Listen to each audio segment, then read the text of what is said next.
And welcome back to the Cover 3 podcast here on CBS Sports. That's Tom Fornelli. That's Danny Cannell. That's Bud Elliott. I'm Chip Patterson coming to you live at youtube.com/cover3 and everywhere you get your podcasts on demand.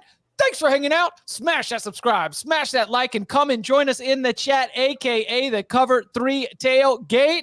Rocking and rolling here on a Monday. Busy holiday week. We will be doing our Upon Further review today, which of course has a check-in from Tradin Danny, some AP poll reactions and Poll Assassin, and more of our notes and conversation topics coming out of the weekend. Tomorrow, Tuesday, 11 a.m. Eastern Time, that's when we're going to be giving you our big game breakdown. And then Wednesday will be our traditional Thursday show, Wednesday, 11 a.m. Eastern Time, for our Week 13 Feast Week, Rivalry Week locks. So make sure to come and hang out for that. Tuesday night, we'll have our rankings reaction show.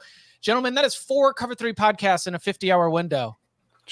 Woo, we're going to earn that turkey today, baby. All right, so let's get things started here with the latest from the Coaching Carousel. A couple different notes that we want to hit. And before we get to, the sadness, okay, we can go ahead and get into it right now. We'll play it in a little bit. Let's first get the general reaction. Bud, were you surprised? Because when we discussed the possible openings, I don't want to put words in your mouth, but my note was, we'll see what Syracuse's administration wants out of its football program, in terms of what its decision is. What is your read then on Syracuse football after firing Dino Babers on Sunday? So Dino Babers went 20-45 in ACC play.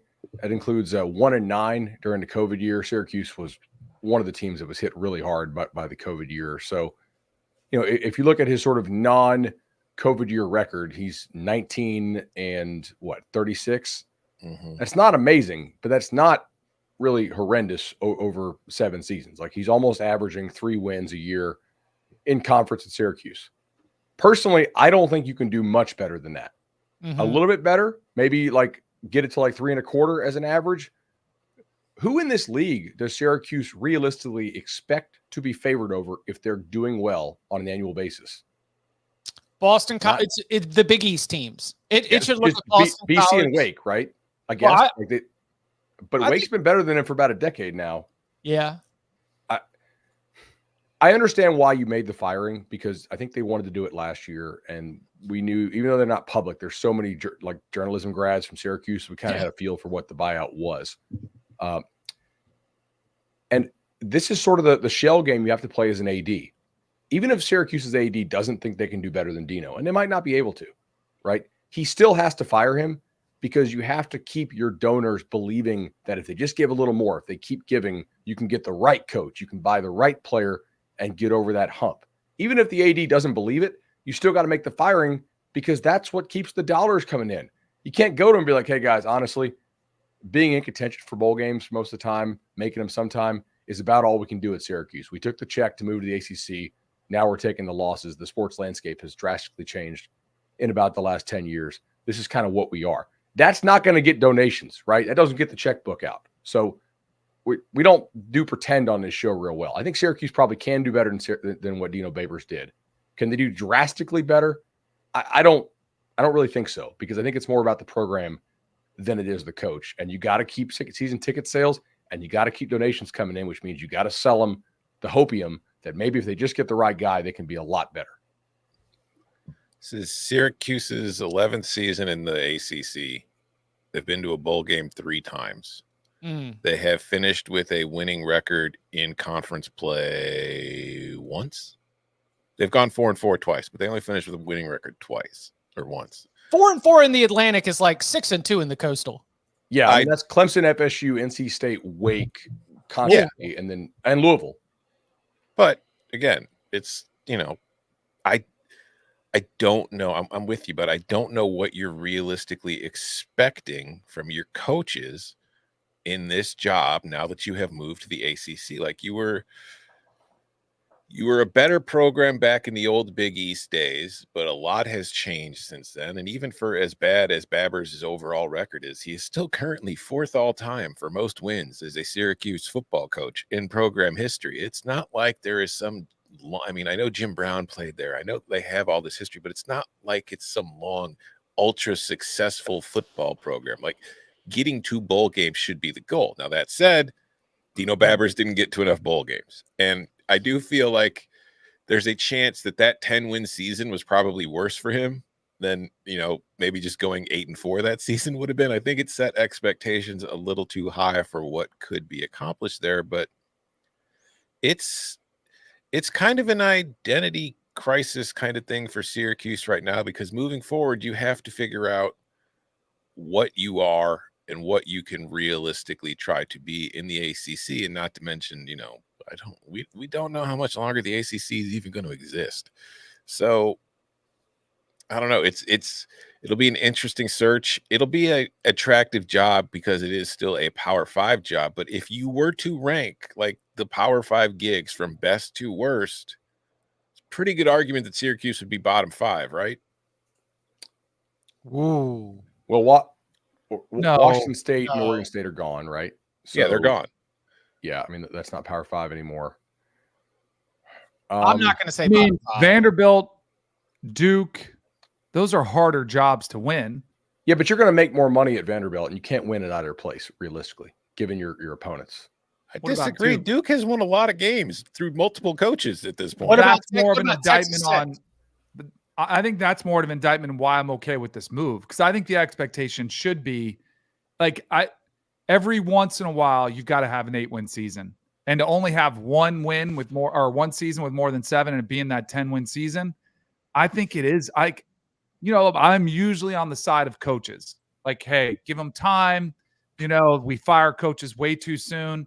8 years is a long time in this business, and it just felt a little bit stale. And I think Bud hit on a great point. You want energy, excitement to sell to your base.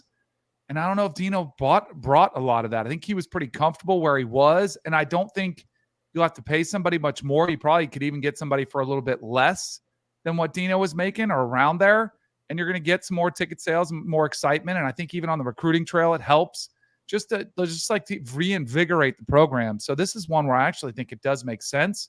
But I think the expectation for Syracuse should be bowl eligibility most years, and occasionally get 8 or 9, and you have some, a big upset here or there. And if you're 6, if you're below 500, it better not be more than 2 years in a row. Does well, number one, I still haven't heard 5 worst jobs in Syracuse yet. Okay, in the Power That's 5, a good point. All right, let's do it. What jobs that we in the Power 5? Northwestern, I think, is the worst job, right? Yeah, harder academics, probably. Mm-hmm. I see a lot of the names on that list that have had a lot more success than Syracuse recently. So if they're worst jobs, they keep winning somehow. I think both Cal and Stanford are worse. Yes. Okay. I think it should be like Especially Iowa Cal. State. Like, you should be able to have that much success. I think it's a very similar job to Iowa State. I think one thing we're not considering here is the location of Syracuse. It is not exactly in a football hotbed filled with great local talent that you can get to come to the school. You have to go outside of your region and convince kids to move up to Syracuse to play football for you in the winter. And it's not exactly the most appealing place to be. If my choice is hanging out in North Carolina and playing for Wake Forest, or going up north and sitting in 7 feet of snow for a couple months, I'm probably choosing Wake Forest. It wasn't always that way, though. Like, I play golf with a guy named Terry, and he was a good player for Syracuse. I think he actually backed up Jim Brown. Like, they used to get dudes, man. Like Terry's got like meat hooks for hands. Like, you're like, whoa. Like, and just nowadays, like, a guy like Terry doesn't go to Syracuse, right? Because like the demographic of where football players come from has it's not completely eliminated, but it's exactly. So it is harder to get guys there. Like, do they have any NIL? Dino is just pretty transparent about this, right? He's like, yeah. They just lost the dude, right? The guy that was the basketball booster. I bet you that the mood at Wake is about the same it is at Syracuse right now. They're like, damn, our best players are playing on other rosters. Yeah, the when the injuries hit, what we talk about in like mid-October, they said, Dino, like, where's the depth? And he said it's in the portal. They got raided, and he was honest about it. Yeah, he was very honest about it. Syracuse has one of those TV ADs So, of course, he's going to be all about branding. He's all going to be about the excitement, the way that this looks, the way that it's presented. So that's no surprise there. John Wildhack spent 30 years at ESPN prior to moving into the athletic director realm. He's been there for 7 years, taking over. You know, he says that a national search is underway. So real quickly, does his association with Dino Babers make it difficult for Sean Lewis to be a candidate for the job? Because prior to being the head coach at Kent State, he was offensive coordinator for Syracuse's offense that was doing pretty well. So do you think that Sean Lewis, you can hire Sean Lewis and be able to sell that to the people you're trying to sell it to raise the funds for NIL and otherwise? I think that's a good point, right? Like I think Sean Lewis is a damn good coach, but Dino Babers also came from the MAC, which is where Sean had his last success before. Well, Sean came with him. Sean was with Dino at Bowling Green. And so when Dino gets hired, he brings Sean Lewis with him. The offense is exactly what, as advertised, Sean Lewis gets the job at Kent State. So, like you're making a hire that is a really good coach, but you're not separating yourself from the previous regime at all. Look, I would certainly give Sean a call, but it also is going to depend on what other options you have, right? Like I think Sean knows what he's doing. His last 4 seasons in the MAC was 18-10 at Kent State. Kent State it's arguably the worst job in the entire country. I mean, what job do we think is actually worse than Kent State? Akron. And even then, like it's like you're saying it with a question mark, right? Yeah. So, yeah. I don't know who the hire is, but I think that what you should be looking for, whether it's Sean Lewis or anybody else, is a coach in a system instead of a coach who's going to come in and try to, convince you we're going to bring in the best players, because it's pretty clear you're not going to bring in the best players. Yeah. Dino has been open about having trouble keeping players from entering the portal and leaving for other jobs. When you do develop them and they have success, other teams come calling, and Syracuse can't really afford to keep them. So you need to find somebody who has an identity for their program, can implement that identity and stick to it and find the talent that fits. Like, it's funny, maybe if they make this move 2 years ago, they just go a couple miles north to Buffalo and get Lance Leipold to take over the job. But that's the kind of coach that they need for this program. And they're not easy to find, but they do exist, whether it's a Leipold, whether it's a Jerry Kill, like we talked about on Saturday night, who I think would be a very good person for a job like this, or whether it's Chuck Martin, another MAC coach in Miami of Ohio, who just kind of had plenty of success at the lower levels, has moved up to the MAC. And yes, it's the MAC, but it's also a league in which you don't typically see programs have sustained success because it's kind of just a random number generator. Yet his Chuck Martin's MAC Miami teams keep winning every single year. Jason Candle's Toledo teams keep winning every single year.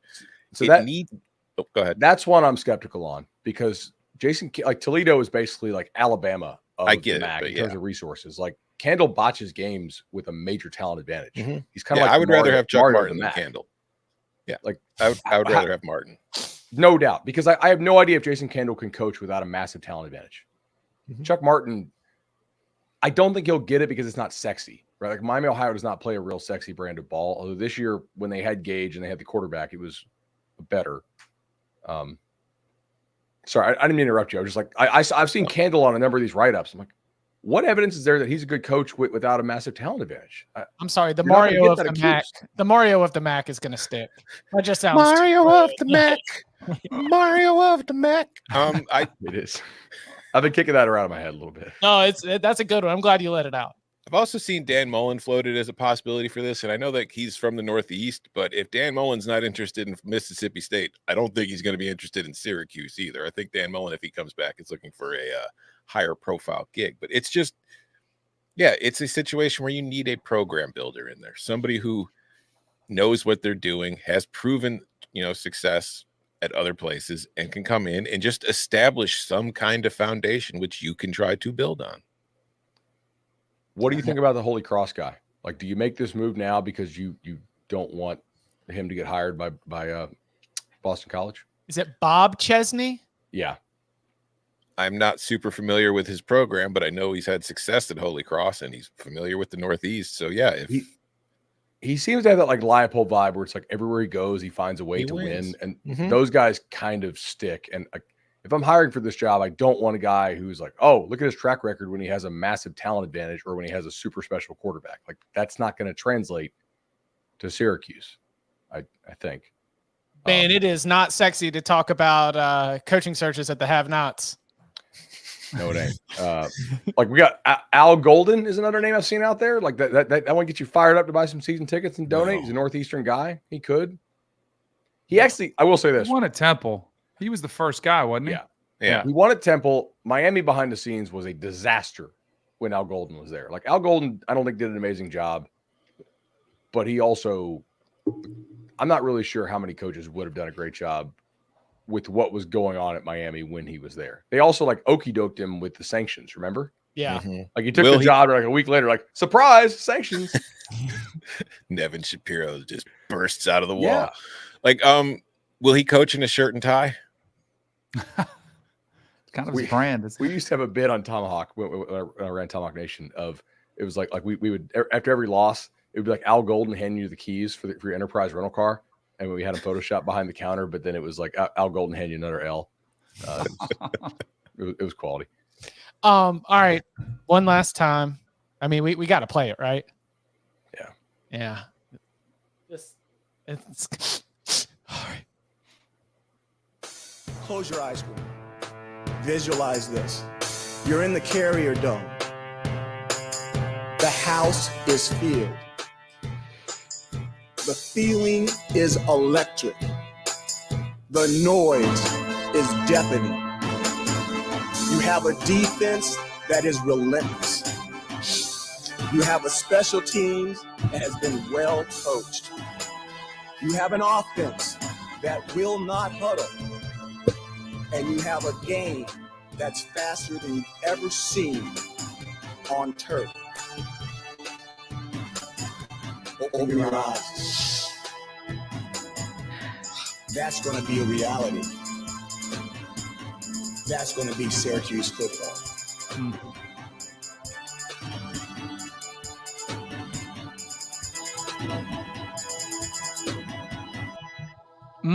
It was not Syracuse football often enough.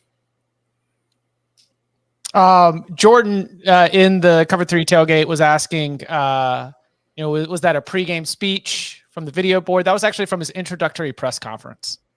It was an electric introductory press conference. We'll see who Syracuse. Hey, you know what? Bar set high. Next Syracuse head football coach. That's what you got to do at your introductory press conference. We'll see how it goes. Coming up on the other side, we're going to stay with the coaching carousel and some, coaches who might not be getting knocked off, others who might still be feeling the hot seat, plus poll reactions. Today, Tradin Danny and upon further review, next. It's never too soon for college hoops. It's the Emerald Coast Classic on CBS Sports Network. Well, should have called for it earlier, but anytime that we talk about the coaching carousel, it's always important to take a spin.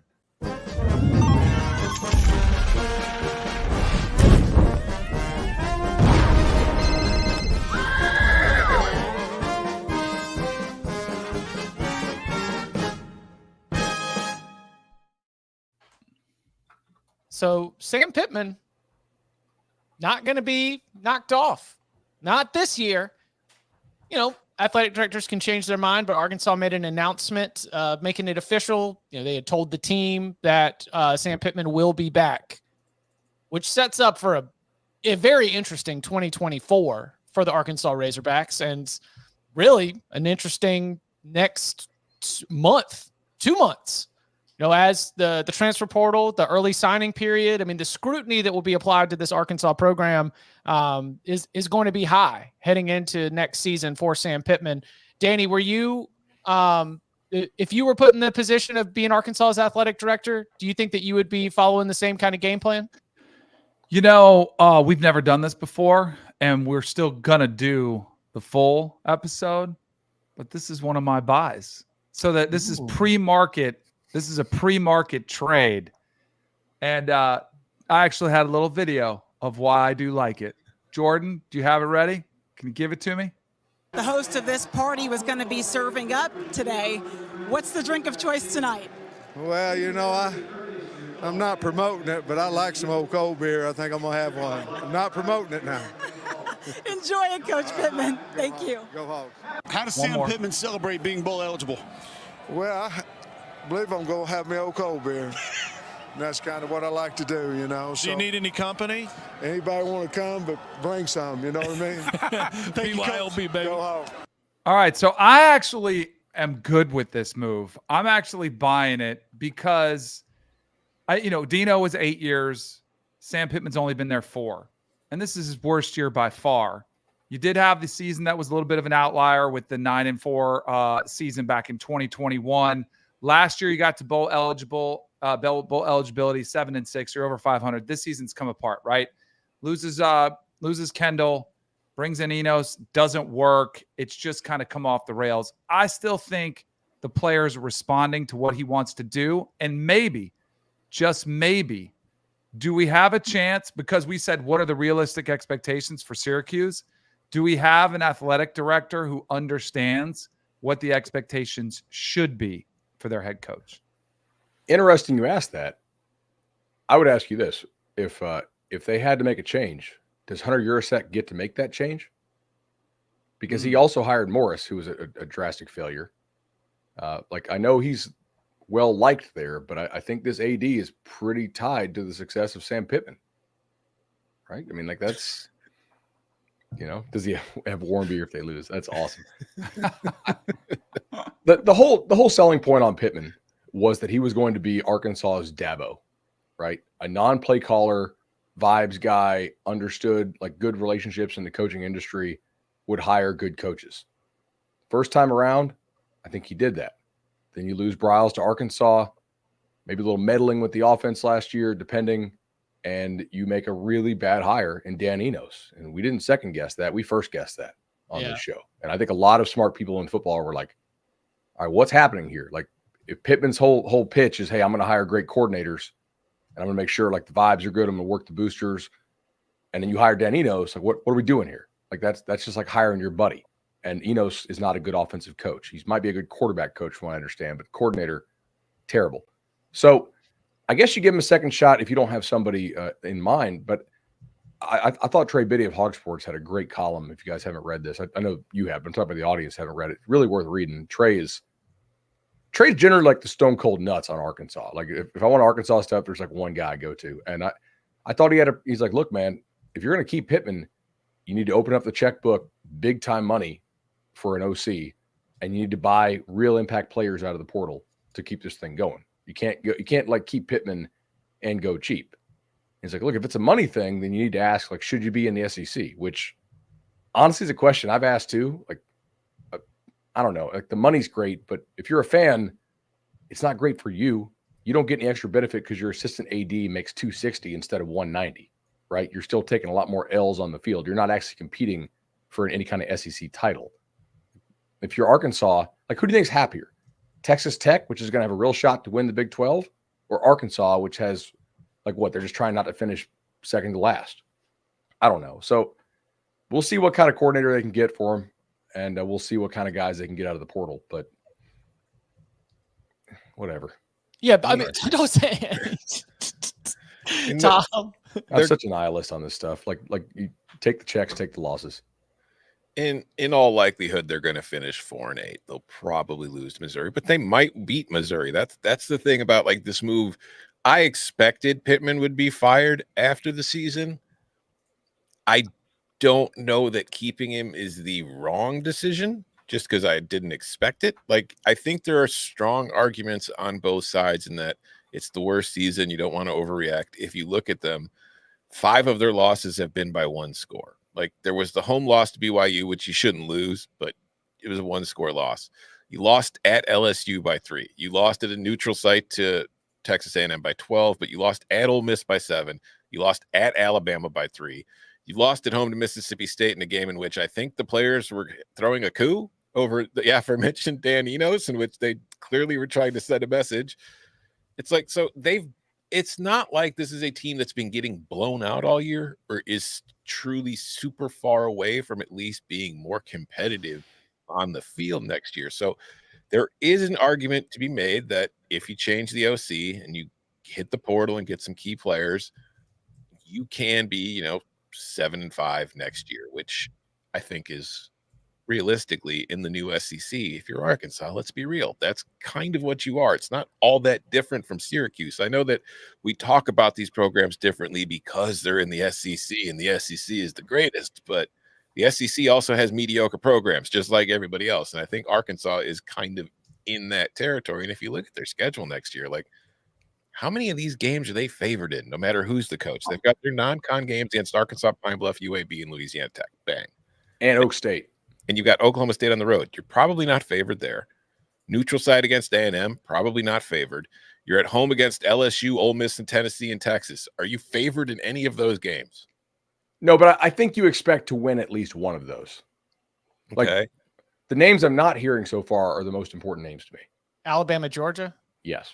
Yeah, but you still got LSU, Texas, Auburn, Missouri, And no Vandy. Texas A&M, Oklahoma State. It's like there is no escaping it anymore. Like, yeah, okay, we get rid of Alabama. We don't have to play them every year, but this is the reality for all teams in the SEC and the Big Ten now.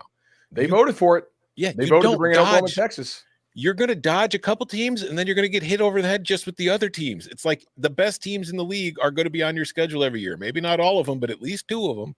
And you've got to figure out ways to get around that. And that's just the reality of the situation. Like, I mean, we're using Arkansas here as the example because of what's going on, but I think a lot of fan bases over the next decade are going to have to come to terms with the new reality of the sport. And I don't want to go down. I'm doing it. You cried that you wanted an expanded playoff. This is the future it's brought you. Congratulations. You might be able to compete for a large berth one day. Wait, is the expanded playoff what's doing it, or is it expanded conferences? Because to me, it's expanded conferences because they're trying to streamline their berths into the playoff. They're trying to get everything in order so that way they can get to the playoff to make the most money, because what's driving the sport? The same people who expanded the playoff and are expanding the conferences. I understand the logic. I don't know that holds quite as much. I think it's more related to, like, you voted to let Texas and Oklahoma into the league, right? You voted to let A&M and Missouri into the league. So you voted like 3 of the last 4 teams to enter the league are clearly a better program. Like, you don't really compete with those teams in terms of ability to get players, ability to get coaches. That's going to lead to like 1, maybe 0.75 more losses per year. It's going to lead to a scenario in which your best team that you can possibly field cannot win the conference. Like, it's a real dream killer, because it used to be like, man, you could dream on it, right? Okay.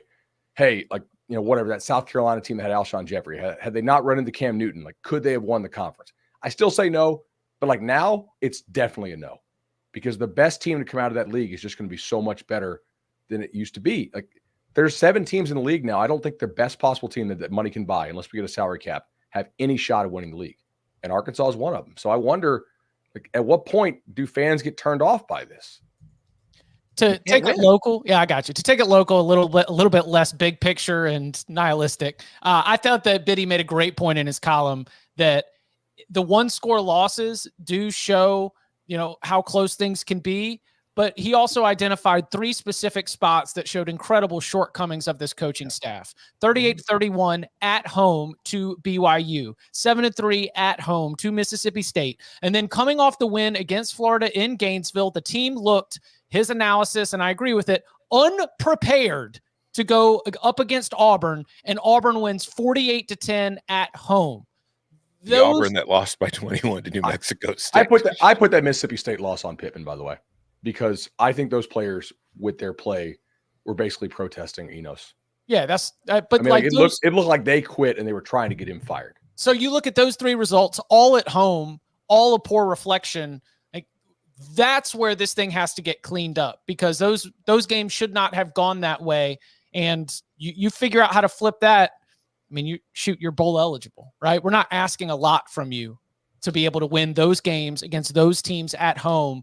So coordinator hires, investing in your NIL war chest. Like those things have to happen for Arkansas to be able to continue forward and have this be, just a little blip instead of, as this was another great call from Biddy, like, are we looking at a Will Muschamp at South Carolina situation where he's like, okay, we're going to bring him back, but then it's just going to be a 6-6, 7-5 type season that's not inspiring enough, and then you end up making the call. Again, a lot of that, I think, is going to depend on what happens in the portal and with the coach hiring cycle coming up over the next 6 to 8 weeks or so. To be blunt, I don't know what happens in the portal that's going to keep Arkansas from being Arkansas next year and just lead to a new coach. Number one, keeping your best players from leaving, and number two, being able to convince some seniors with eligibility to come back, because then you've got a veteran group with a good coaching staff. And if the defense is built out, then you get the good offensive coordinator hire. And if Criswell is the guy, which he might be, then you at least have a pretty good quarterback, but you definitely need to go out and get yourself a quarterback and some weapons as well, as I imagine Rocket Sanders is probably off to the NFL. They got 4 wins on their schedule now. Can they get 2 more, 3 more? And is that enough? No. I think they can win 7. I think they can too. Yeah. But will that be enough? Like, part of the reason this is easier to sell now is that Arkansas fans do genuinely like Sam Pittman. Like, this would be much different if Sam Pittman was like an a-hole. Like, he's not. He's a very nice person who fits in with the culture and the fan base, and he's beloved down there for the most part. But after a 4-8 season, I don't know if going 7-5 is going to be enough, especially when you look around the rest of that landscape of the conference, and people are going to be seeing, Texas and Oklahoma and Georgia and Alabama and LSU and all these guys competing for playoff berths. Well, are we sure Texas, Oklahoma come waltzing in competing for playoff berths? No, but I'm sure they'll be more competitive than Arkansas. Yeah, exactly. It pushes you down. Regardless if Texas or Oklahoma reach that Bama status or Georgia status, they're still clearly better than Arkansas. Like, you voted for it. You voted to move yourself down 2 spots in the SEC power ratings. I think Arkansas should try to get to the Big 12. But when I say this, Arkansas fans tell me we love basketball and we love our baseball. And it's kind of like the Vanderbilt thing, right? Like, Vanderbilt has awesome baseball. Taking all those losses in football there allows them to spend that money on baseball. Arkansas kind of does the same thing. So, you think in any world we could see that happen, though, Bud, where a team would leave that payday? No, because the fans don't vote. The athletic administrators who are getting rich as hell off the big TV money vote. Yeah. Like, your director of compliance, who's making $2.25, loves taking all these losses at Arkansas, right? Whoa, like, is that a real number? No, well, actually, your director of compliance would probably have a law degree, so you'd have to compete. No, probably not. Probably like $1.50. Okay, but still, like, I mean, these are the people that are going to vote for it, right? Like, your ADs aren't going to be like, yeah, let's take a pay cut. It'll make our fans happy because we'll actually have a chance to win a league and be competitive and have, more than 3 or 4 games a year we think we're definitely going to win, but they won't vote for it. People don't vote for pay cuts. I mean, I happen to enjoy the Big Pig Snout, Bud Walton Arena, and the Coach Muss era at Arkansas basketball program's fun as hell. So I don't know. Big 12's pretty good at basketball too. That's true. Just like, in fact, it's better than the SEC. Like, they would compete in the Big 12, right? Like, we are Arkansas. Yes. Yeah. They would. Like, they wouldn't it's win a great all the time, basketball league, and they'd be competitive in football just as much. They would drop. We would drop them in. Like, to your point, Texas and Oklahoma get dropped in, and they get pushed down 2 spots, just sort of in the overall like pecking order. The way you look at it, you drop them into the Big 12 as it is currently constituted, or even with the other teams that are joining it, the new Big 12. I mean, easy conversation for top 6. Yeah, You'd be competing for a Big 12 championship berth next year. Kansas State, right off Utah, the jump. Arizona. Kansas State, Utah. Arizona, if they keep this team together, will be pretty good. Yeah. Yeah. You go from bottom 4 team in the SEC to a top 4 team in the Big 12, I think. Speaking of teams that will be departing the Pac-12, is Chip Kelly safe? He beats USC and it's all good, and everybody that was calling for his head after the loss to Arizona State has just totally had a change of feelings. What's our read on the situation in Westwood? I think he's good. I don't think you can fire him because I think they're gonna go 8 wins. I think he's played 3 different quarterbacks. The defense looks great. Like I don't think you can. I mean, you can do anything you want. I get it, but I totally get the argument for firing Chip Kelly, and it goes basically like this: hasn't embraced the boosters, hasn't cultivated that NIL that they think they're going to need to compete. Very senior laden team. You're losing a ton of good players off this team. I don't think Chip Kelly can go compete in the Big Ten. Now, I don't really buy that argument because I think it's on the school to cultivate a lot of the NIL type stuff, not the coach, right? That's your own infrastructure. Could you recruit high school better? Yeah, I think so. And probably should be expected to a little bit. But like Kelly has done a really good job out of the portal repeatedly. He seems to find undervalued assets and win games with them. So if you're deciding to fire Chip Kelly, you can't do it based on the last 2 games, right? You either think this guy's the right guy to lead you into the Big Ten or you don't. It's kind of reductivist to be like, let's can you beat USC and Cal? Like, how is that determining the future of your program? That's silly. I have no idea. It's UCLA is an athletic department that I don't know how to read it. I don't know what their goals are. I don't know what they want to accomplish. Like, I don't know. Like I don't know what their place is in the Big Ten. I don't know what they want their place to be. I don't know how much they're willing to spend on a coach. And like you're saying, but it's not just the coach who's responsible for NIL. You have to have buy-in from the top down to get the money invested into your program. Although it certainly helps if you have a coach who is very much an excellent salesman and who's happy to glad hand with boosters. I don't know if Chip does that. So I don't know. I truly have no idea what goes on there. That's what I wonder, like how irate whatever fan base UCLA has. Like, are they that upset? Even if they lost the last game of the season, are they calling for it? A lot of them online are calling for it because I think that like online, the fans are like, yeah, this is a house of cards. It's going to crumble when we lose this crop of players. But you know what? A lot of people last year before UCLA attacked the transfer portal thought they were going to go 4-8, and they're probably going to go 8-4 with 3 quarterback injuries. So what about the possibility they go to the Big Ten? It might be easier. Now they're going, like, if they were in the Big Ten this year, don't you think they'd be in contention for the 3rd best team? 4th. I think 3rd best team. No, you don't think they're on the same playing field as Penn State? No, I think Penn State. No, I think Penn State's insanely better. overrated. By the way, that's fine. You can be wrong. I can see all it. you want. Like what's their schedule? UCLA's defense is about on par with Penn State's. Like UCLA is clearly better than every team in the Big Ten West by like a touchdown because none of those teams can score at all. And UCLA, I think, would score a little bit. And the defense is just as good as anybody in that league. Would UCLA score a little bit? Their offense isn't exactly. I mean, like I think that they would score some. Penn State. No, I would have. They wouldn't. They wouldn't score. They'd score 10 points on Penn State at most. Yeah, Penn State. How many points would Penn State score? It would be 10-9. It'd be 14-10. Penn State would win. They have a very tough schedule next year, by the way. UCLA. Yeah. So they got they have to go to LSU. They host Oregon. They're at Penn State. They host Minnesota. They're at Rutgers, so that's kind of a gimme. They're at Nebraska. We'll see if Nebraska can find a quarterback. They host Iowa, at Washington, which, I mean, Washington actually could be really down next year with all these guys they lose. And who knows if DeBoer's there anymore. Host USC, and then they host Fresno as well, which is a difficult game. I mean, that's a tough schedule. Maybe that's an argument to keep Chip. Maybe that's an argument to keep Chip. That's kind of the Gators' argument to keep Napier. Yeah, you don't want to bring in a new coach and be like, here you go. Go 3-9. Get off to a great start. Yeah. So let's see. Martin Jarmon came from Boston College. He was at Ohio State before that, right? I don't know. Little Jonathan Smith action there. Jonathan Smith's a hot name across the board, right? He can coach. Well, yeah, because he can coach, and also you're selling the like, hey, Jonathan, I know Oregon State is your school, but let's look into the future. Tapped. Yeah, like it might be time to go ahead and get on out here. There are certain jobs, can get man. equity in that $200 million they're getting though.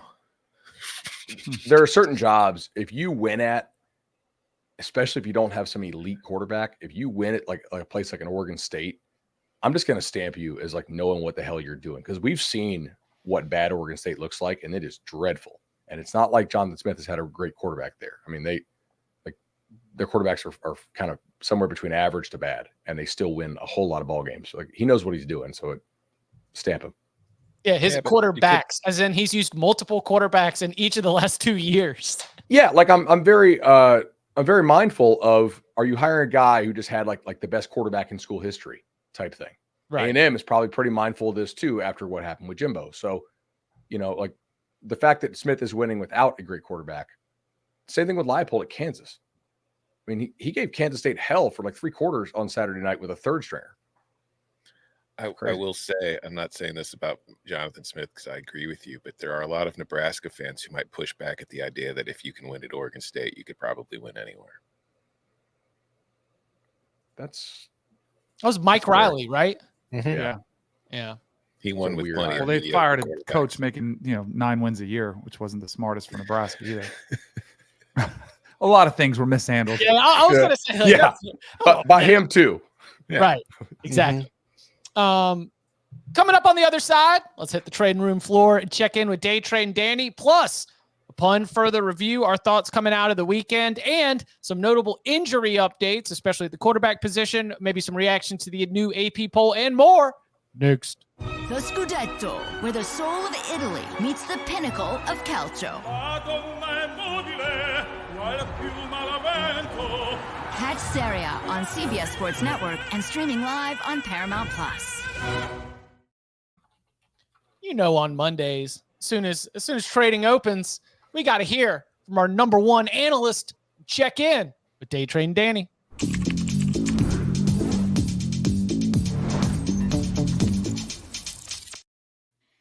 All right. We've already got one trade already made today. You guys heard that earlier. Buying Sam Pittman in the pre-market. We had a little conversation about him getting another year from his athletic director. So that one's already in the books. And you'll notice this time of year, it's dwindling down. Reserves are getting tight. There's probably going to be more sells than there are buys, but I do have some of both for you. All right. We talked about Chip Kelly. You know what I'm selling? I already sold him once this year. I'm adding to the sell. I'm selling USC, and I'm getting out in front of this early. I'm selling Lincoln Riley's future at USC. I think it is very much up in question whether he returns next year. There is a lot of rumblings. Lincoln Riley could be behind the scenes working on a package deal with Caleb Williams to the NFL, quickly realizing, you know what? I thought I was going to come here. I thought it was going to be a Pac-12 that looked like the way it has for the past 100 years. Wait a second. We're going to have to travel across the country. Caleb Williams is going to the NFL. Things look completely different. The path to the national title didn't get easier. It got harder since you left Oklahoma. I am selling Lincoln Riley's future as the head coach for the USC Trojans. I don't think it is that wild to do. The question I have, which NFL team will take him, and Caleb Williams, can he have enough leverage to work out that package deal that Lincoln Riley is indeed looking for? I have another sell for you. We just talked about this. I am selling Penn State's future as the third best team in the Big Ten. I just said it. I think they're incredibly overrated. Not for the future of where they're going to be in there, but whether they're going to be the third best team. I think the days of going 10-2 are done when they've been able to go and beat up everybody else that's not named Michigan and Ohio State.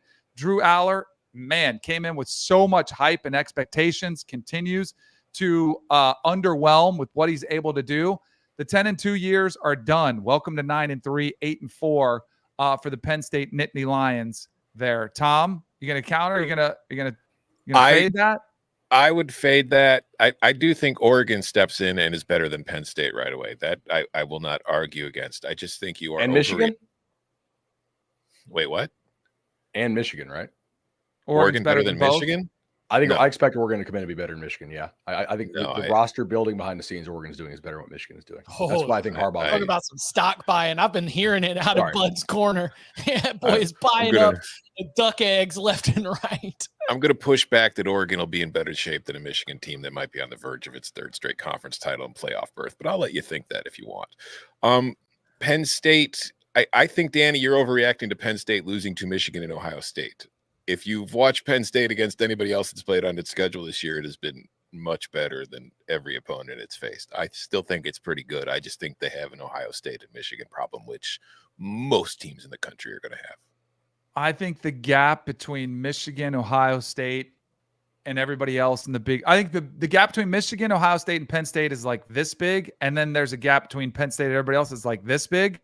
And that's where those teams are going to plug in right on that playing field with Penn State. And I think that hurts them over the long haul. And man, do they have a search to take place to get the coordinators, because it's not going to be the dudes that were calling them last week, filling in for Mike Yurcich and Drew Aller. They got to do some confidence building with him, because it is completely wrecked there for him. All right. So at Penn State, I'm selling. You know who else I'm selling? Now, this is more of a national championship picture, because I picked Michigan to win the national championship. You know why I'm selling? J.J. McCarthy and his ability to win a national title with the Michigan Wolverines. Notice this over the weekend as I'm watching him trying to close out the game. He had one interception in the red zone. The play before he threw the interception, there was a ball that should have been picked off. Then after the interception, they've got a wide open receiver running, which would have been like the closeout touchdown to really start to separate. He misses a wide open receiver down the field, allows Maryland to hang around. Noticing a trend, and I hate that this is a thing, because I don't want to be like I'm just trolling, but I do think it is worth noticing that TCU, who referenced that they knew that they did have the signals, mixed them up during the playoffs. They picked him off twice for 2 pick sixes, and the last 2 weeks since they have not had the signals, it has not been pretty. Didn't have to, run it the whole time. The second half, it was only 6 of 7 or something like that. Did not throw for much. And this past weekend, the stats were not great. I know it's not all about statistics, but 12 of 23, 0 touchdowns, 1 interception, 141 against Maryland, who most teams have been having their way with. I think it's a sign for alarm. So I still like Michigan. I might lean toward them next week, but this season has been about, can you get over that hump? And they benched Cade McNamara to go in favor of J.J. McCarthy. I don't know if he's the guy that's going to be able to take them all the way home to where they want to go. McCarthy got a little bit banged up in that game. Yeah. Maybe something to take into consideration, and certainly to factor into your handicap. And the fact that the past game, they didn't need it against Penn State in the second half, but to see it 2 weeks in a row now, it hasn't quite been operating on the same level. That was one takeaway early in the season. We're like, holy crap, Michigan is just throwing the ball down the field, like and not just off play action, but really baking in opportunities for J.J. McCarthy. I mean, Tom, why do you think that's gone away? Is that a McCarthy thing, or what's the offense in general, because of the offensive line injuries where he doesn't have as much time? What are the factors that are contributing to a passing attack that is looking much less fruitful than it was at the beginning of the year? I'm not going to argue that J.J. McCarthy had a good game against Maryland, because J.J. McCarthy did not have a good game against Maryland. He did miss one throw late in the game that could have clinched it. But J.J. McCarthy was banged up playing behind an offensive line that was down 2 guys and also without his leading receiver in that game, a week ahead of Ohio State and a week after playing Penn State. I think that we might be overreacting a little bit to the one game, considering how well he's played in every single other game this season. So, yeah. I mean, everybody has bad games. Like, I'm not going to sit there. I don't totally disagree with your J.J. McCarthy might not be good enough to win a national title. I won't push back on that, because that's a perfectly reasonable opinion. I do think we're overreacting to one game a little bit, and I don't think he played poorly against Penn State. He was 7 of 8. They just didn't throw the ball. Like, they didn't have to. Right. He played awesome in those games leading up when they knew the signals and knew the perfect play calls to dial up. They've known the signals. Like, everybody's known this. Like, this investigation has been going on for a while. Like, it has not. The Connor Stallion stuff started forever ago, and they were still tearing everybody up. The only problem that Michigan had was they couldn't block Penn State nearly as well last week as they could these other teams, because Penn State's got a monster defense, and they were down a couple offensive linemen against Maryland. Like, I don't know. I mean, in Michigan's offense, even if we want to play that. Sorry, go ahead, Chip. Well, Michigan's offense isn't doing the run to the line of scrimmage, check with me, look to the sideline. I mean, they kind of do their thing. Yeah. They seem to be in the past the chalk game. Michigan's offense seems to here's what we're going to do. See if you can stop it more than, all right, let's see exactly what look you're in. Let's try to figure out what you're going to be doing and then put in a counter at the last second to be able to come up with the perfect play call. That my dumb eyes, my uneducated eyes have not seen that sort of be in the way that Michigan's offense handles its business. He also like, it doesn't, the idea that like they've all of a sudden started sucking when they didn't have the signals. They also played Purdue and Michigan State after the investigation came out. Those teams definitely had time to change their signs, and he crushed them. But you don't need signs against them. But you don't need signs against Maryland. Maryland's the same level as Michigan State or Purdue, roughly. I mean, like, they're not good. So we'll see. He has not taken the next step against better competition, is really fair to say, I think. Like, we knew if his first read was open, he can throw it. You know, does he have that Tyler Van Dyke in him where it's got to be read, you know, kind of open for him and read it? Or can he actually get to the progressions and go? We'll see. And I will say, too, like last year, and I talked about this on Saturday night, the week before the Ohio State game, Michigan nearly lost to Illinois. Like, they're not putting anything on tape in that game. They don't want to give Ohio State any idea of what they're doing. And also, J.J. McCarthy before that was playing much worse before that Illinois game. And then they came out for the Ohio State game and, you know, he had a bunch of bombs. Like, I don't know that Michigan is going to beat Ohio State, because I do think in the last couple of weeks, even against what you would consider, you know, lesser competition, Ohio State has really started to click on offense, and they've gotten a lot healthier on offense. And I think that is something that cannot be overlooked or overstated. They are starting to look more like the Ohio State team you expect. So if Ohio State beats Michigan this week, I'm not going to be like shocked or in awe of it happening. No, but I'm also not going to think it's because of signals or because of J.J. McCarthy. I just think it's probably going to be because Ohio State's also a very good team. Ohio State's doing what Michigan did to those teams earlier. Like, they're starting to get their style points now. Michigan just got to load them up the first 6 or 7 weeks of the season. I think Ohio State is also they've reached the acceptance phase with McCord, and they know they're just having to scheme everything open for him. And they're doing a nice job of it. Like, they're like, okay, you know what? This guy's not a good quarterback. Can he be a serviceable to decent quarterback and get the ball to our elite weapons? Henderson's also looking a hell of a lot better, by the way. Like, I remember back when we had Barton and Bud, Henderson coming out of high school was a ridiculous prospect. I was like, guys, he would play for Ohio State like right now. And I feel like he has never been healthy. And like, that was probably hyperbole and a hot take to think the 18-year-old, but we do see it with 18-year-old running backs. And now he's out there looking like Adrian Peterson. So like, that's, I mean, having him hit the health stride at the right time might be really beneficial for Ohio State. Yeah, because now defenses actually have to respect the run game, because they really didn't have to for the first couple months of the season. And also that offensive line, which early in the year was pretty, like, it wasn't exactly exciting. They're figuring things out. They're kind of gelling as a unit, and they're playing better overall too. So like, Ohio State right now is just getting better everywhere you look. I am a couple more trades to make. I'm buying. So I think we might have all sold Washington too soon as, Oregon's just going to beat them in a rematch. I still like Oregon. I still get why they're favored, but Washington just keeps winning. And I thought their defense stepped up in a huge way on the road. I think great teams figure out ways to win games in tough environments when the conditions aren't great. That's exactly what Washington did. They were able to at least contain Damian Martinez. They did pick off DJ twice. I'm starting to think that Washington, maybe we're underestimating the Washington Huskies as the undefeated Pac-12 champ and giving a little bit too much credit to Oregon. I like that. Yeah. Sure. And I think we'll have our chance, because I think we're going to see them in the Pac-12 championship game. But I just look at it and I'm like, man, we're kind of, I think we rode off, because I think everyone after we watched them beat Oregon, we're all like, oh, well, Oregon was a better team. And at some point you have to recognize what they did on the field. And so I'm starting to buy back some of that. We already know I got Michael Penix. I have Jaden Daniels. I'm holding Bo Nix. 3 Heisman Trophy stocks that I am holding. I've got Carson Beck, who is the only other candidate that I would consider adding to at 50-1 odds. I actually think it's incredible value to go ahead and snatch up some Carson Beck now. He has been phenomenal. I think he's going to have another huge stat game.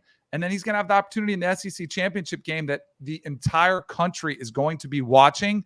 I think there's an outstanding chance. I am not sold that Bama's defense is just fixed. I think he could have a huge day against Bama. and I think he could win it. And meanwhile, I get Jaden Daniels has been phenomenal. He's not in the national championship hunt. I think he could finish second. And Bo Nix, Michael Penix, they still have tough games. Both of them have left. And then against each other, what if they underwhelm? What if it's a defensive game? What if both of them struggle somewhat and Carson Beck lights it up? I think at 51, the Georgia quarterback could come in and steal this whole thing. I'm going to short sell that one. I have Carson Beck at 200-1 from like about a month ago, and we talked about it on the show a lot. This is moving the wrong direction. I think Georgia's winning so easily in these games that he's not getting the credit he deserves. This was 25-1 before the weekend, and it doubled. So I didn't know that. Yeah, I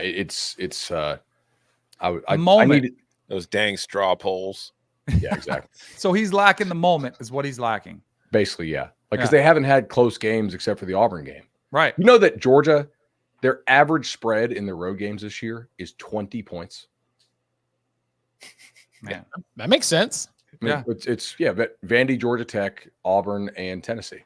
I mean, if you put their power rating on a scatter plot against the rest of the SEC, there's a lot of white space between those like two dots at the top and everybody else. So here's a headline for you. Does Carson Beck need to transfer to LSU to get the respect he deserves? Sound off in the comments. Do you think that the winner of the Pac-12 title game will kind of snatch up, like vacuum up the votes of the loser? Ooh. Because right now, Daniels is the favorite. Correct. But like if Bo Nix blows out Washington. And Heisman votes are split up geographically. So you have to assume that all of the West region votes are probably going to go to the quarterback who wins in the Pac-12 title game. Speaking of selling, I would sell my Heisman vote if we could go down to 100 voters and get rid of the 800 voters who barely watch and watch one region, watch one team all season long. I'm not joking. If we could get it to where it made sense and you could truly get a better judge of who the best player in college football was from people who actually watch the sport, I would give away my vote in a heartbeat. But just to be clear, Heisman Trust, because I know a lot of y'all do pay attention to the Cover 3 podcast. That is Danny saying, you got to follow through on your side first, okay? Yeah. He's not volunteering to give his vote up, okay? He's saying, I give my vote up as one of 700 voters that will also, lose their vote, and then we put in some kind of college football IQ test. And then maybe I can get back in the final 100, but we'll have to all submit resumes again and kind of explain what we do. Last buy for me before the market closed.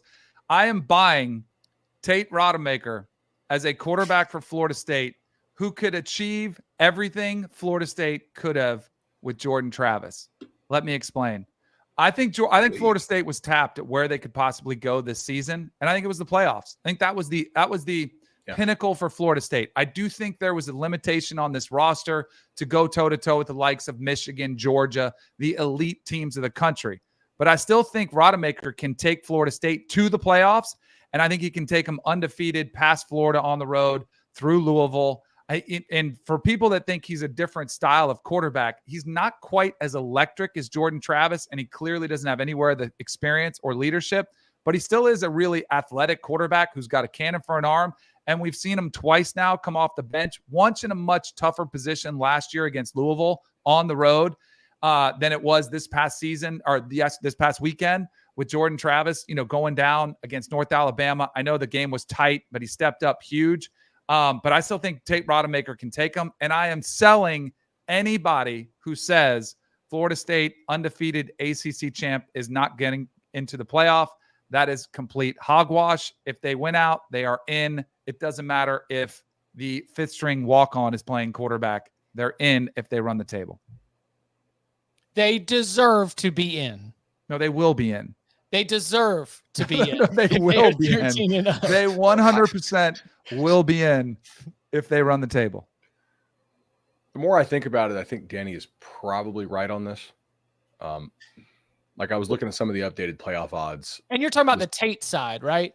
No, as far as like if they go undefeated, they'll make it. I was looking. Well, look, we're spitting out permutations at this point that would just be like trying to create the most chaotic scenario, which I agree is fun, but ultimately not that productive. But yeah. Agreed. No, I was just looking at the playoff odds, and they basically track with like FSU to win the next 2 games, roughly. You know, there's some tolerance in there for them getting left out as an undefeated team. The thing is, like, if Louisville beats Kentucky, and Kentucky looks like an absolute mess right now. Yeah. And they have to go play at Louisville. That's going to be a win over a team that the committee is, even if they don't want to, going to have to put at like number 7 in the country entering the game.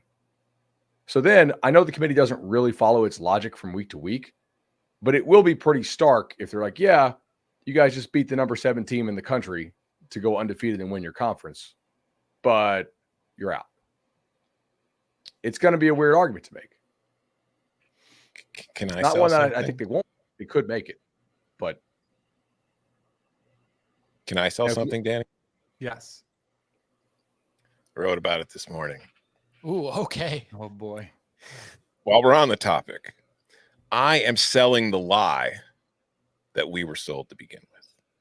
Does anybody notice this is the last year of the 14 playoff?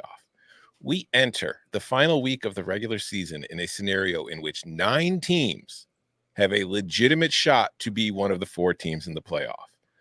Meanwhile, if the 12-team format was in place this season, we would already know who about 8 or 9 of the teams that would be in the playoff no matter what happened. They lied to you and told you that a 12-team playoff would create more meaningful games. If it existed this year, there would be fewer. The Ohio State-Michigan game would be rendered practically meaningless. I mean, all these games, the Oregon State game, the Washington State game, the Pac-12 championship, it'd be meaningless. These teams would all be in the playoff. The only thing we would be arguing for right now is which G5 team deserves the bid the most. Oh, that's so exciting. That'll really get the casual fans going. They lied to you. No. I'm selling that lie. Missouri, Arkansas would be a much more meaningful game this weekend than next year than it is now. So that's why we have to have a impact. playoff. So a game between Missouri and Arkansas matters. Yes. Forget Ohio State, year. Michigan. Wait, we don't need that. Forget the SEC championship. We need the Missouri Arkansas. No, game but to it makes that game more compelling next year, because if Missouri loses that, they would be out of the playoff race. The same thing with Penn State, Michigan State. That has more meaning next year than it does this year. Those are meaningless games where no one's going to be watching them. I get the ones on Black Friday, like, so yeah, we'll turn it on, but they have zero meaning. If they're playing for a playoff spot, it instantly makes those more intriguing games than they are this year. Yeah, so what about the other 8 teams that have already clinched their spot in this 12-team field? They haven't clinched. Who was in the playoff last year? It was Georgia, TCU, Michigan, and Ohio State. Oh, Ohio State, right. So that game ended up having huge stakes because both teams, regardless of winner, still made it. Correct. I'm talking about the lie that the new playoff will create more games. It just changes which games matter. It takes you're wrong. I do my 12-team playoff every week, right? Like the loser. You project it. Yes. Sure. But the loser of Ohio State, Michigan probably has to go face Georgia in their bracket and won't get a bye week. Who did Ohio State face last year? The what? Georgia. Who did Michigan face the year before? Georgia. The funny thing about the college football playoff is 4 teams or 12, you're going to have to face Georgia. Yeah, but you know what? Injuries happen. You'd rather face Georgia last than have to play them first. You have to get there. And I'm sorry, Mizzou, even if you beat Arkansas, I'm going to sell your ability to get to Georgia in this 12-team playoff field. All right. Again, you're selling a bullshit lie. I mean, that's really all that any of this is. I don't know what world you're living in, because I think this last weekend would be so much more compelling with 12 spots potentially at stake than we're only talking about the 7 or 8 teams that can make it now. Like every other team is kind of, well, what bowl are they going to, or what coach is going to be on the hot seat if they lose this game? Every other game in the top 20 all of a sudden becomes instantly more compelling because you could have that edge to get in the 12 teams. No, not this year. You've got 5 undefeated teams and 4 more 1-loss teams in a 12-team field. Doing the quick math, that's 9. If you really want the LSU fans to stop hyping up Jaden Daniels' Heisman case and replace it with why LSU should be in the playoff field, I guess that's your kink. I'm not going to shame you for it, but that's the only thing that would be different right now. I do think the fact that we have 5 undefeated power conference teams on November 20th is unique. Playing for a bye. If they No. lose, they I'm lose saying, the like, bye. This sample set, like, this is an anomaly year. It is not often that we have this many undefeated power conference teams this deep into the season. It creates an outlier to throw into whatever sort of projection or model that you want to have. But you know what? This has a higher likelihood of happening this year than a 12 seed in the playoff having any shot of winning the damn thing. So they only have a 12 seed because they want to avoid antitrust. Then the 8th seed. Well, but your beloved Penn State Nittany Lions, who are this powerhouse, you don't give them any chance in a 12-team playoff? No, they've already had their chance. It was called Ohio State and Michigan, and they failed both. But you guys just want to give everybody more chances to lose. Congratulations. Yay. I don't know. I saw that game in Columbus. Penn State could have won it. They play on neutral site. Maybe they win. You sold them. You said they're going to be like the 5th best team in the Big Ten. Now you're trying to tell me they could beat Ohio State. Come on. Pick a lane, Chief. I thought they were good according to you, so I was buying back in. All right. Coming up on the other side, going under the hood with more thoughts on the week that was as we turn our attention to week 13. Next. Join us for Match Day 5 in Miami. Good to have you with us. All the way from England, baby! And go inside the Champions League with the most entertaining team in the game. Champions League today. Destination Miami. November 28th and 29th. Streaming on Paramount Plus. Back here. Get out of here, Cannell. Back here on the Cover 3 podcast. This is DK just ran. What'd he say? Got to bounce. All right. Every single Monday we go under the hood. We clean out the notebook. We call it Fun for the Review. There were terrible calls. Do we want to go ahead and jump in? After further review. After further review. After further review. Some other sort of headlines that I'm going to package in here. Just heard Danny's thought on Tate Rodemaker and, being able to accomplish everything. But I did want to hear your thoughts on that. We touched on it a little bit, but are you, as we do prepare for Florida, you mentioned the odds consider that they should still be able to win. Well, what are the other pieces? Because again, Jordan Travis, we knew he wasn't going to play. He posted a message on Monday morning indicating that his playing career at Florida State is done. I think his eligibility clock was up anyway, but no playoff return or anything like that. Like, this is a pretty gruesome injury. He's going to be out, and now Tate's got the show. So, this could be Marcus Autzen. This could be Cardale Jones, right? Couple different paths. This is the most significant, piece of the story in what has been a storybook season for Mike Norvell. So, what do we know? What do we think as Florida State's quarterback position moves forward? So 4th-year junior, son of a coach, does have, I think, a stronger arm than Jordan does. That does not mean he's a better passer than Jordan is. I don't think that he is. He's fairly athletic. Like, there's a bunch of TikToks of him doing like some pretty good like dunks and jumping over stuff. He's certainly not as dynamic of an athlete as Jordan was. I think he's a material downgrade for this team, right? Like, they're favored by 6.5 in the swamp. I think if Jordan's playing, the line is certainly double digits. Probably not 2 touchdowns, but it's over 10. I'll tell you that. So Norvell has certainly ran offenses and had success with much worse quarterbacks than Tate Rodemaker, though. Like, that's the thing is, if you had to play him for a season, I think I'd be a lot more worried. If you got to play him for 2 games against one good defense and one kind of iffy defense, I think they're going to score points on Florida with Tate, because Keon and Johnny looked pretty good.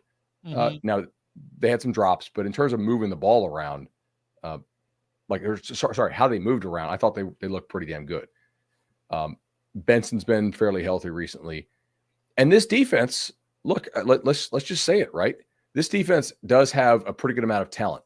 This defense has also been shutting teams down pretty consistently, and they have been shutting down backup quarterbacks for the better part of 2 months. This is a weird anomaly. Vatek got the backup. Syracuse, you had Schrader, who was hurt. Duke, you got the hurt starter and then the backup when you knocked the starter out of the game. Wake Forest, you had a dinged-up starter in Griffiths, who's since been benched.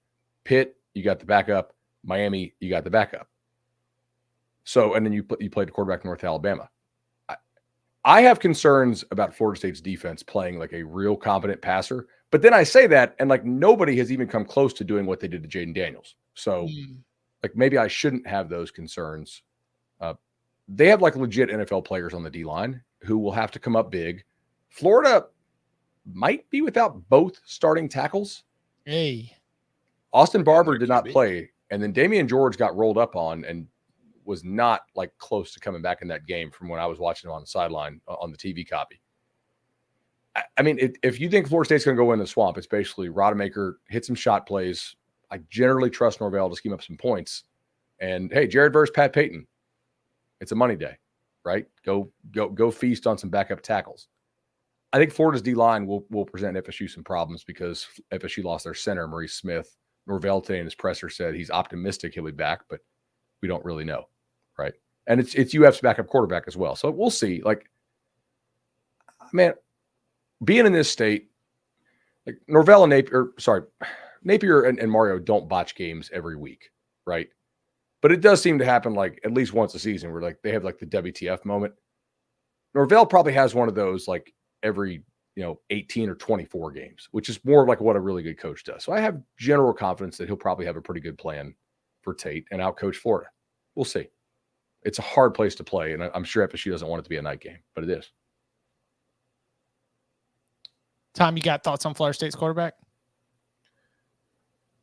We're going to see a lot of scrambling from both teams in this game. It's going to be your scramble drill. Practice that and practice all week because that is exactly what you're going to be seeing a whole lot of from two backup QBs.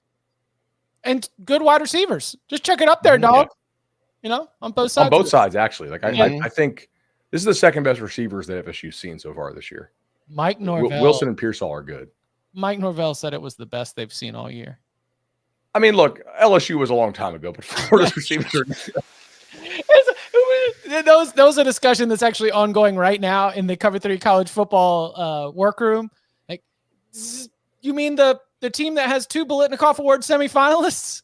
Yeah. Florida's receivers are that Mike's probably not had a lot of sleep in the last 24 hours. He's probably been in the lab, hey, Tate, what do you like? What do you not like? That's a big part of this week too. It's just, right. Hey man, we know what you rep in practice. What do you really like? Let's get on the same page here so that you can be comfortable, set you up for success. I know what you can run, but like what call gives you confidence when it comes into the huddle? Because you're already going to be kind of nervous, I think, in the swamp. I didn't get a chance to chime in on Tradin Danny because, just like on the stock market, man, things just fly, right? High frequency trading. Flash. What was it? The flash trading, right? Yeah. Where you set up closer to the server to get microseconds of advantage. I mean, it's basically having stat broadcast up for your live betting. Come on, get in the game, baby. All right. So do you think, what is the path forward for USC football if Lincoln Riley is to stick around? Because Caleb Williams is going to be gone. You're going to have to go out into the transfer portal to not only address other roster issues, but quarterback as well. You're making the move to the Big Ten. As Danny mentioned, there are, I don't know if it would even be reports as much as he called them rumblings about whether Lincoln Riley is long for LA. Do you think that this is a program that's going to be able to have any chance to have steady feet as it lands in the Big Ten next season? A chance, yes, because it is USC. So if Lincoln sticks around, hires a defensive coordinator, and they put money into going into the portal to addressing the areas that they need, then they can improve going the next season. But you still have to replace Caleb Williams, and that's going to be a problem. But given Lincoln's track record with quarterbacks, I'm not that concerned, especially because you'll probably be able to attract a quarterback in the transfer portal if you feel like you need to go that route. So I think the bigger question for USC next year, honestly, no matter who the head coach is what's your offensive line and defensive line going to look like? Because that is the one area where I think they are at a serious disadvantage in the new conference. It's been they've been at a disadvantage with it in the Pac-12. Like I mentioned it Saturday night, UCLA is a team that punched them in the face, and USC is a team that when you punch it in the face, it kind of just turtles up and lays down. It does not fight back. It lets you beat it up. That is going to have to change. That has been a problem for this program for a long time. I think, honestly, the last time it wasn't a problem was the couple weeks when Ed Orgeron was the interim coach. That was the last time I remember USC looking like it was ready to fight somebody. So I don't know. It's a very interesting situation. I don't think they are in serious trouble in the Big Ten, but I do think that if they want to be USC and they want to be competing for national titles, and I do think that belief is very much in that athletic department. You don't go get Lincoln Riley from Oklahoma if that is not your goal. I just think that path is a lot more difficult than they thought it would be by simply just bringing in Lincoln Riley. I think Tom said it. I mean, like, USC kind of needs to make it. Well, first of all, isn't Riley's buyout probably huge? Probably, yes. I don't know. It's probably not school, going anywhere. So, yeah. Unless he decides to leave, right? Right. I mean, Lincoln's a get out of town early. Yeah. Which maybe he will. I don't know. Beat the traffic. I just think there's so much room for improvement if they probably have to change how they practice. You know, the defensive coordinator hire will matter. You know, what does Riley let him do in practice or not? They just, like, for long stretches, they kind of look like undisciplined and uncoached. So I know some of these guys they have on the team have some talent. Mm-hmm. What are they gonna do in terms of coaching, practice habits, off-season program to get these guys to play more to their talent level? I don't know. We'll see. I'm curious. Cover 3 tailgate saying the buyout's around $80 million, considering he is only 2 years into a lucrative deal. USC They're gonna be solutions focused. Solutions focused. Yeah. Solutions focused. All right. What Bud, got some Bo Nix here? Or is that Tom? Yeah. So we got called out a little bit for commenting on Bo's throws. I went back and watched it on the PFF where you can pull up all the throws. And I think Oregon fans were right. In like the latter half of his performance, I think Bo Nix did make some more impressive throws. You know, some of the early highlight stuff was short thing that went long, like a tight end screen that went for 80. But no, Bo Nix did make some like more impressive high level throws in the second half of that game when I had more started watching. Not the second half of the game, the second half of his performance, because I know he didn't play the whole game. So when we're wrong, or when I'm wrong, I'll give Oregon fans credit. I think they're right on that. It's a great use of a pun for the review. Yeah, go back and watch more. Like, okay, yeah, I see him. Buy me a couple seconds here. I'm looking something up. Okay. So apparently there are hundreds of different permutations of the Pac-12 Pac-12 tiebreakers. All right, Chip, you can shut up. and let's go through them one by one. No, but I just looked it up because I knew I had the stats somewhere. To go with what we did say, like that may have been the case, but 61.4% of Oregon's passing total yards this year have come after the catch. That is the 8th highest rate in the country. There is a whole lot of yak in that. We got to throw them open too. All right. You do. Yeah. But there's a lot of screens that go for big gains in that offense. True. Oh, for sure. No, you're definitely not wrong about that. Yeah, apparently there are 126 individual scenarios that can unfold with the Big 12 title race. And now we will read them. No, I'm just kidding. 112? Almost all of them are wiped out if Texas wins on Friday, right? Oh, yeah, right. There's the big Friday is going to end up deciding a lot. And Oklahoma State is the only one that is like win and you're in no matter what, right? Correct. Okay. Isn't Texas in if they win? All the Longhorns have to do is take care of business at home on Friday against Texas Tech. A win would move them to 8-1 of the Big 12. They'd be the only one-loss team in the conference. They're the only team that can also potentially take a loss and still get in. Everybody else from Texas, Oklahoma State, Oklahoma, Kansas State potentially need a Texas loss and maybe even some more help beyond that. Texas is a win and you're in. Oklahoma State is a win and you're in, and they're going up against BYU. Then Oklahoma still in the mix, but they need a lot of help to be able to get there. Texas losing is what opens up the other like hundreds of potential permutations here. So Vegas is given. We should root for Texas to lose. Is that what you're saying? Like root for Texas Tech? Is that what I'm hearing? If Texas loses to Texas Tech and Oklahoma and Oklahoma State both win, what happens if Texas and Oklahoma State lose? Because if Texas and Oklahoma State both lose, yes. What are the 108 scenarios after that? Then it doesn't depend on Kansas State, Iowa State, because Texas could still clinch a berth if it loses. If two of the other three teams among Oklahoma, Oklahoma State, and Kansas State lose, but Texas's opponent in that scenario would be whichever one of the three didn't lose. All right, so I'm going to propose. Go ahead. No, is there any scenario in which Oklahoma State wins and does not get in? No. I do not think so. No. Yeah, one more win secures Oklahoma State a spot in the Big 12 title game. And they're a 17-point favorite over BYU. Correct. Which is huge. Okay. I'm going to propose, not this year, it's too late, but next year, when this kind of stuff becomes the norm in our 45-team conferences, we do a 3-hour show every Sunday night explaining all the tiebreakers that are now in play for each league. What do you guys say? Are you in? Obviously. Yeah. Okay. That's why I do this.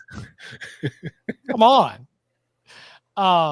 Yeah, that's it is quite confusing on that stand front. We've already got our conference title games locked for the ACC, where of course it will be Florida State and Louisville. We've already got it set for Conference USA because Jacksonville State ineligible for the postseason. It will be Liberty and New Mexico State in that one. Let's see. We've still got a lot to decide in the Mountain West, where UNLV has clinched. UNLV has clinched one of those spots. Air Force, Boise State, San Jose State, all tied with 2 conference losses right now, and likely Washington and Oregon. Arizona, of course, as we mentioned, does have an outside chance there. Alabama and Georgia already gets you covered with the SEC. We've known that for some time now. Troy clinched in the Sun Belt West. App State, by beating JMU, could get in as the Sun Belt East representative if JMU beats Coastal Carolina this weekend. JMU, Coastal Carolina. I mean, that's possible. If Coastal Carolina wins, Coastal Carolina goes to represent the Sun Belt East. They've got the tiebreaker. App State would also need to win its game this weekend. They play against Georgia Southern at home. Wow, sounds like we got a lot of games with stakes considering it's only a 14 playoff. How many of those that you read off have playoff implications? UTSA, SMU, and Tulane all 7-0 in conference play, but Tulane hosts UTSA this weekend, so one team will remain undefeated. The other team will take a loss, while SMU has a chance to control its own destiny. It plays a home game against Navy, the Mustangs, in a win-and-you're-in scenario. Tulane and UTSA playing for the other spot, at least the way that it looks right now. What's UTSA's conference winning streak up to now? Because how 7. many had they won straight in Conference USA? Oh, when was the last time they lost a conference game in any league? At least 15, right? Yeah. Uh-huh. I mean, it was good work there. 1-3 in non-con. Just come back and just start mowing down the AAC. Mm-hmm. I mean, Jeff Traylor. It's the kind of coaching job that might get you. He's hot as fish grease right now. That's what I'm thinking. All right. Anything else we want to hit before we get out of here? I just want to clarify, though, the Pac-12, going back to it, if Oregon loses to Oregon State and Arizona beats Arizona State, Arizona's in the Pac-12 championship, yes? It's that clean? I think so. Yeah. I think that's all it takes. So the Beavers have a chance to really, really mess some crap up this week. All right. Well, listen. What, you got something else? Well, Paul's calling me out for not paying my bet off. But Paul, my phone broke. You can see how it's all cracked right there. Got the new one here. It's transferring. Haven't had a phone this morning. Batesh been texting me. I got to hit him back once I get this phone. Like, the data is currently transferring. So, Paul, I got you, man. All right. We will be back Tuesday, 11 a.m. Eastern time, doing our big game breakdown. We'll also probably look ahead to that evening's college football playoff rankings release. Also, Wednesday, locks for week 13, 11 a.m. Eastern time. So come and hang out for that. And you can follow him on Twitter at Tom Fernelli. You can follow him at BudElliott3. You can follow me at Chip_Patterson. Gentlemen, thank you very much. Thank you. See y'all.